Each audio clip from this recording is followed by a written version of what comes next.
Hello students, once again welcome back to our English grammar coaching. Today we would acquire knowledge about clauses. But before knowing clauses, let us know the difference between clauses and phrases. Now what is phrase? Phrase is nothing but a group of words which functions as noun, as a verb, as a preposition, as an adjective or as an adverb. Have a look on these examples. To look after, in the morning, to break the rules, to settle down for. In all these examples, either we have adjective, a verb, a preposition or a noun. Now, what is clause? Clause is nothing but a part of sentence which has its own subject and predicate. Students, in previous video we have studied types of sentences. Simple sentence, compound sentence and complex sentence. Now see this example. First example, it is of simple sentence. In simple sentence we have only one clause, one main clause which gives us complete meaning. Second example is of compound sentence where we are having two principal clauses with coordinating conjunction.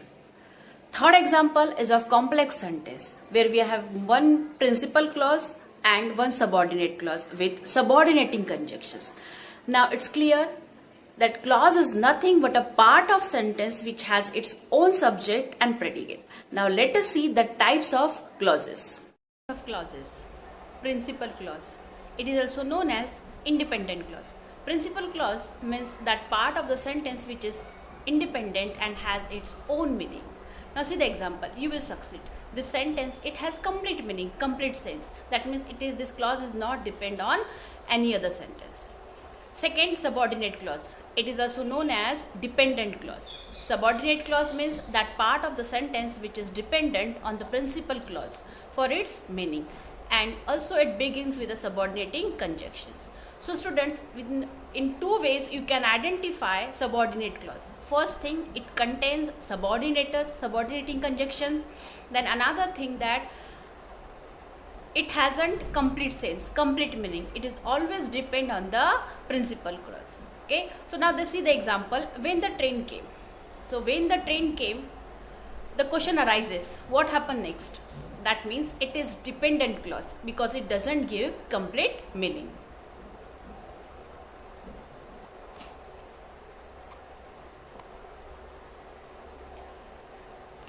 Complex sentence.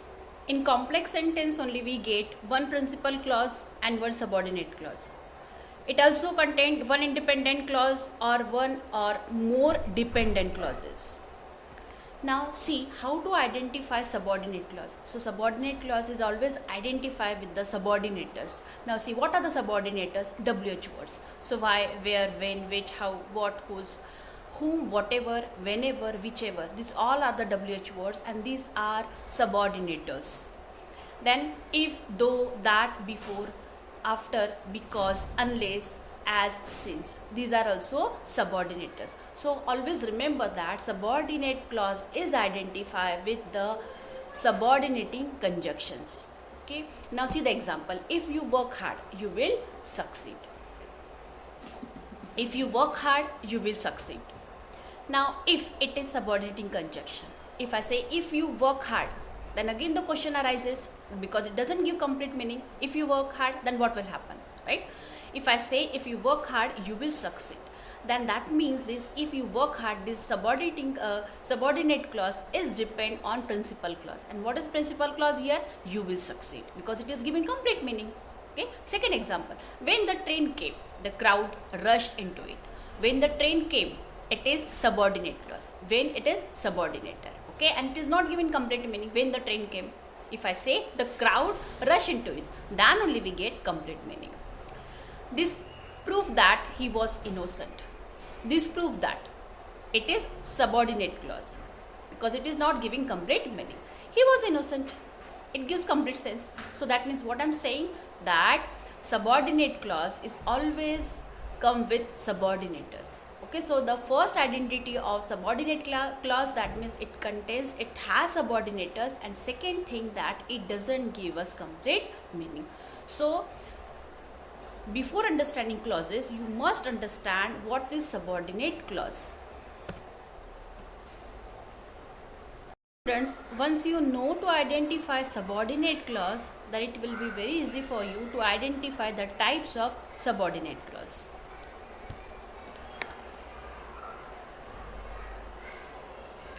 Subordinate clauses. There are three types of subordinate clauses: noun clause, adjective clause and adverb clause. Now let us know how to identify noun clause. There are simple steps to identify noun clause. First, identify the main clause and the subordinate clause. So generally, clauses we get in complex sentences. Okay, I told that it contains one principal clause and one main clause. So first, in that you need to identify what is main clause and what is subordinate clause. Second is the step, ask the question what to the main clause. If you get answer in the subordinate clause, then it is noun clause. So what you will do, that once you get principal clause and subordinate clause, so you ask question to principal clause by what, and if you get answer in subordinate clause, then it will be your noun clause. Now study the examples.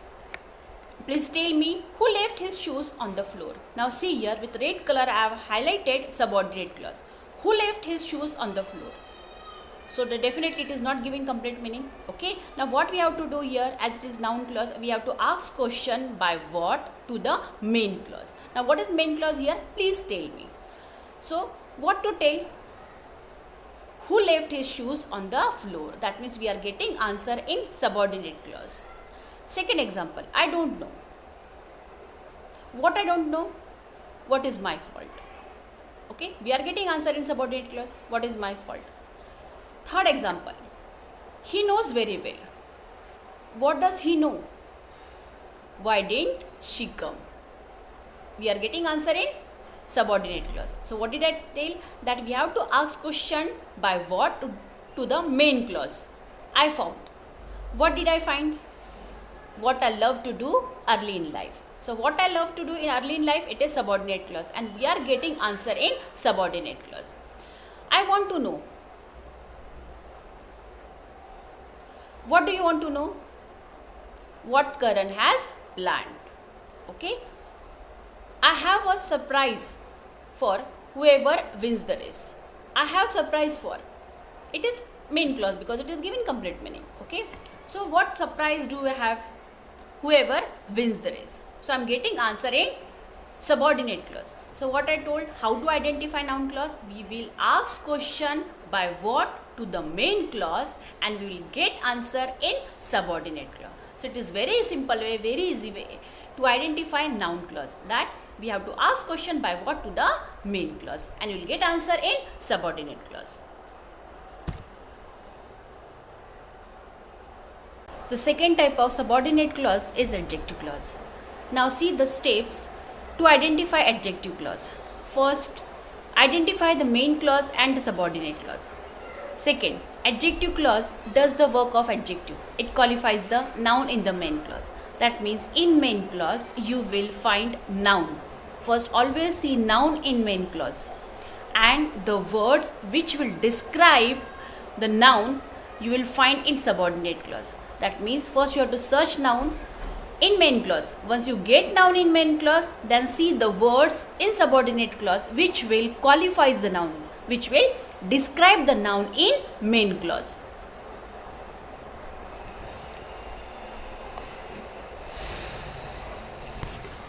Now let us study the examples. Students who work hard get good grades. Now the subordinate clause is who work hard.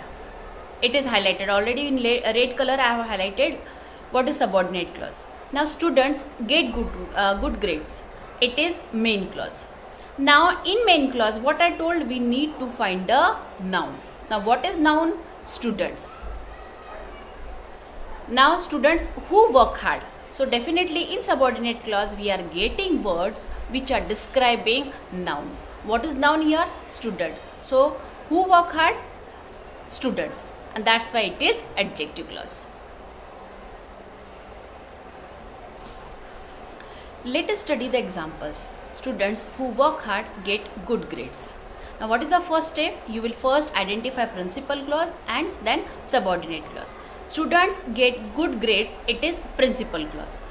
Who work hard, it is subordinate clause. Now in principal clause, student, in blue color, it is noun. And who work hard, here it is subordinate clause, but these words are describing student. That means student, it is noun, and these words are describing to students. That means what did I say? That in main clause you will get noun and the words in subordinate clause which will describe the noun. Then easily you can identify adjective clause. Second example, enough has been said about this great warrior who conquered the world. Enough has been said about this great warrior. It is principal clause. Who conquered the world? It is subordinate clause. Now what is noun here? Great warrior. And the words who conquered the world, it is describing the great warrior, and that's why it is adjective clause. Same in third example. He has eyes that are usually warm. He has eyes, it is principal clause. That are usually warm, it is subordinate clause. Now eyes, what is it here? It is noun. So eyes are being described. How they are described? That usually warm. So the words in subordinate clause we are getting which is describing to noun in main clause. Now fourth example, fruit that is grown organically is expensive. That is grown organically, it is subordinate clause. Fruit, it is expensive, it is main clause. Now in a main clause, what is noun? Fruit, it is noun, right? And the words grown organically, it is describing fruit, and that's why it is adjective clause. Fifth example, I can't find a soldier's armor that will fit me well enough. Now I can find soldier's armor, it is principal clause. That will fit me well enough, it is subordinate clause. Now see, in main clause, what is noun? Soldier's armor. And the words will fit me well enough. These are describing to noun, to soldier's armor, right now, and that's why it is again adjective clause. Now sixth example, he decided to go to a hermit. Now hermit, it is what? It is noun here. Who was widely renowned for his wisdom. Now widely renowned for his wisdom, these words are describing hermit, and that's why it is adjective clause. He took me to a room which had a gramophone in it. Now room, it is noun here in main clause, and the words which had a gramophone. So which had a gramophone, these words are describing room, and that's why again it is adjective clause. The house in which I live is of my uncle. The house in which I live is of my uncle. The house is of my uncle, it is main clause. In which I live, it is subordinate clause. Now what is noun here? The house. House, it is noun in main clause. And in which I live, it is subordinate clause. That means these words are describing the house. So what did I say? The simple way to identify adjective clause, that means in principal clause you need to find a noun, right? And the words which will specify, which will qualifies the noun in main clause. Okay, if you get the words which will qualify the nouns in subordinate clause, then easily you understand that it is adjective clause. The third type of subordinate clause is adverb clause. Now for adjective clause we had concentrated towards noun in main clause. In the same way, for adverb clause we will concentrate towards the verb in main clause. That means when the subordinate clause tells you more about the verb, that is about when the action is done, where the action is done, why or for what purpose the action is done, then the subordinate clause is the adverb clause. That means what will you do? In main clause, first you will concentrate, you will see the verb, what action is done, okay, and then in subordinate clause you will get the words that how the action is done, when the action is done, where the action is done, for what purpose the action is done, in what condition the action is done. That means it modifies the action of the main clause. So what did I say? That for the adverb clause you need to concentrate towards the verb, the action in main clause. Then only you will get the words in subordinate clause which will specifies the action, which will describes the action in main clause. Adverb clause has also types. Adverb clause of time, adverb clause of place, adverb clause of conditions, adverb clause of reason, adverb clause of purpose. Now see here, one example is given to describe all the adverb clauses. You may sleep when you want. Now first, what will you do? First, you will first identify the main clause. You may sleep, it is principal clause, main clause. When you want, it is subordinate clause. Now what I told, to identify adverb clause, you need to concentrate towards the action. Now what is action here? Sleep. Sleep, it is a action. And in subordinate clause, you will get the words which will describe the action, which will specifies the action. Okay. Now what are the words? When you want. That means these words, it shows time. Correct now? And that's why it is adverb clause of time. Second, you may sleep where you want.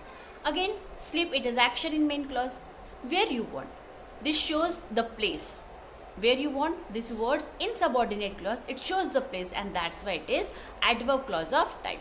Third example, you may sleep if you want. Sleep, it described with words you, if you want. Okay, if you want, it shows the condition. Correct? Now next example, you may sleep because you are tired. Now sleep in main clause, it shows the action. Okay, now because you are tired, it is, these words are describing sleep. And that, what does they say? That because you are tired, it is telling the reason, and that's why it is adverb clause of reason. You may sleep so that others are not disturbed. So it shows these words so that others are not disturbed. In subordinate clause, these words are describing the purpose, right? They are describing the sleep, right? Definitely sleep, it is action. They are describing the sleep, but how they are describing? They are describing as a purpose, and that's why it is adverb clause of purpose.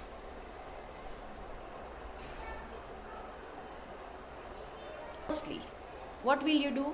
You will identify principal clause and then the subordinate clause. He would need to clear his exam. It is principal clause. Before he went. Now, what is action here? To clear. Now, what are the describing words in subordinate clause? Before he went. So it shows the time, and that's why it is adverb clause of time. Second example, I got wet. It is principal clause. While I was out, it is subordinate clause. Now what is verb here? What is the action? Wait, it is action. While I was out, it also shows the time. While I was out, right? And that's why it is adverb clause of time. Once you have written all the answers, you can hand over the papers to the examiner. Now hand over the papers to the examiner. Hand over, it is action. So this action is described by the words once you have written all the answers. Okay, and that's why it is also adverb clause of time. Adverb clause of place. Adverb clauses of place are usually introduced by where or wherever. So generally where or wherever, the subordinating conjunctions we get in adverb clause of place. I think you know very well where I grew up. Now in main clause, in principal clause, what is action? To know. To know, it is action. And in subordinate clause, where I grew up, these words are describing the action. To know. Okay, where I grew up. And that's why it shows the place. Second, he always carried his umbrella wherever he went. So what is action here? Carried. Carried, it is main clause, it is the action. Wherever he went, these words are describing to the action. And that's why it is adverb clause of place.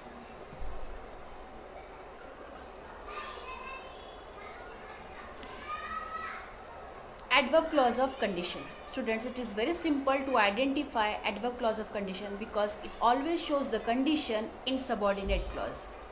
Adverb clause of condition mainly involves the use of if, unless, or only if. That means as a subordinating conjunction, either you will get if, unless, or only if in subordinate clause. Okay. Example, if you study hard, you will score good marks. So see here, in subordinate clause, condition is shown. If you study hard, you will score good marks. So very easily you can identify it is adverb clause, an adverb clause of condition. He says he can't repay the loan unless the interest is fully waived. Now see, the subordinate clause is unless the interest is fully waived. It is subordinate clause. Okay, it shows the condition, and that's why it is adverb clause of condition. Third example, you can go only if you have completed your work. If you have completed work, then you can go, right? Again here we are getting the condition.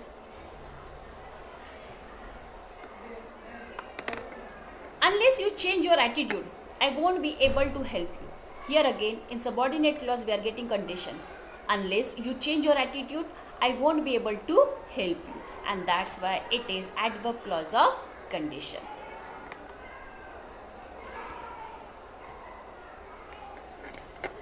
Adverb clause of reason, which shows the reason.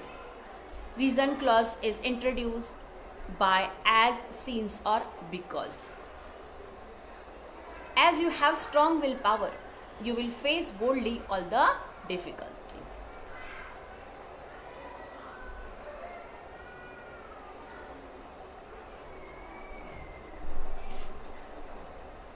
Adverb clause of reason.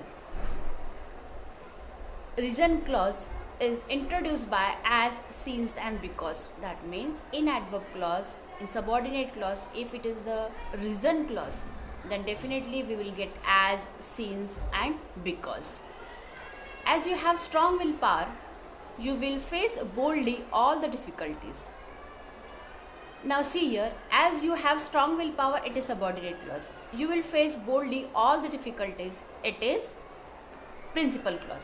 Now the subordinate clause, it is showing the reason. As you have strong willpower, you will face boldly all the difficulties. So understand here that if we get reason in subordinate clause, then understand that it is adverb clause of reason. Second, she was late to school as she missed her bus. As she missed her bus, it is subordinate clause, and it is telling reason, and that's why it is adverb clause of reason.